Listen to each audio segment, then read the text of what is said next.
ये कहानी सिर्फ एक इंसान की नहीं है। ये कहानी है उस सोच की जिसने भारत को बराबरी का मतलब समझाया।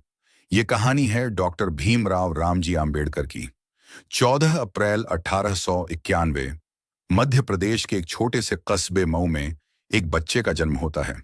नाम रखा जाता है भीमराव। लेकिन उस समय किसी को नहीं पता था कि ये बच्चा आगे चलकर करोड़ों लोगों की किस्मत बदल देगा। बचपन आसान नहीं था। स्कूल में अलग बैठाया जाता, पानी तक छूने की इजाजत नहीं, सिर्फ इसलिए क्योंकि वो दलित थे। ये वो समय था जब समाज में छुआछूत अपने चरम पर थी।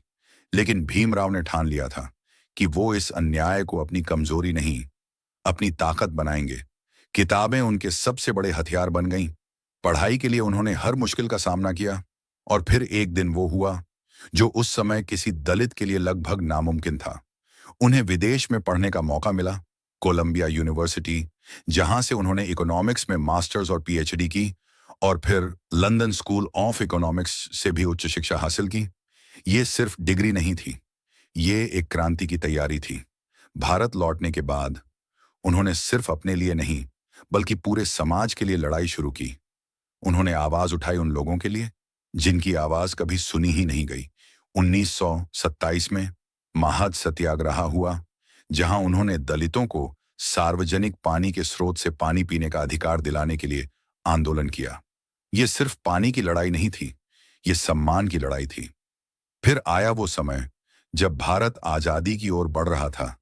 देश को एक ऐसे संविधान की जरूरत थी जो हर इंसान को बराबरी दे सके, और इस सबसे बड़े काम की जिम्मेदारी सौंपी गई डॉक्टर भीमराव अंबेडकर को। उन्होंने भारत का संविधान तैयार किया, ऐसा संविधान जिसमें हर नागरिक को समान अधिकार मिले, चाहे वो किसी भी जाति, धर्म या वर्ग का हो। कॉन्स्टिट्यूशन ऑफ इंडिया, जो आज भी देश की नींव है। लेकिन उनकी लड़ाई यहीं खत्म नहीं हुई।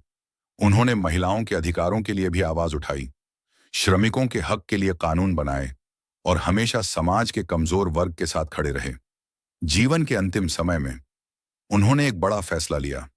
उन्होंने बौद्ध धर्म अपनाया और लाखों लोगों को भी एक नई राह दिखाई, एक ऐसा रास्ता जहां बराबरी और सम्मान हो। 6 दिसंबर 1956, वो दिन जब भारत ने अपना सबसे बड़ा समाज सुधारक खो दिया। लेकिन उनकी सोच, उनके विचार आज भी जिंदा हैं। आज भी जब हम बराबरी की बात करते हैं, जब हम अपने अधिकारों की बात करते हैं, तो कहीं ना कहीं हम डॉक्टर अंबेडकर के सपने को जी रहे होते हैं।